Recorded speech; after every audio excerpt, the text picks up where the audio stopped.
Magandang araw Pilipinas! Narito na ang weather update ngayong Miyerkules, ika-6 ng Hulyo. Bagyong Krising nagbabanta sa bansa. Habagat, inaasahang lalakas pa. Posible maglandfall ang Bagyong Krising sa Babuyan or mainland Cagayan, Biyernes ng gabi o Sabado na madaling araw sa kalalabas ng Northern West Philippine Sea at ng PAR. Palalakasin ng bagyo ang habagat kaya aasahan ang napakaulang panahon sa Central at Southern Luzon kasama na ang Metro Manila, Visayas at Zamboanga Peninsula. Mula Biyernes naman, magpapaulan na rin ang rain bands mismo ng bagyo sa Northern Luzon. Ngayong araw ay inaasahan ang mga pag-ulan sa Palawan, Siquijor, Bohol, Camiguin, Southern Leyte, Surigao del Norte at Dinagat Islands.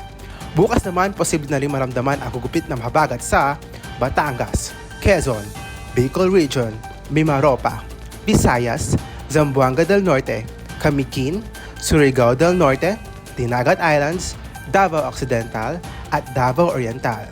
Sa Biyernes, makakaranas na rin ng mga pag-ulan ang Bataan, Metro Manila, Calabarzon, Bicol Region, Mimaropa, Visayas, Zamboanga Peninsula, Basilan, Sulu, Tawi-Tawi, Misamis Occidental, Lanao del Norte, Camiguin, Surigao del Norte, Dinagat Islands, Davao Occidental at Davao Oriental.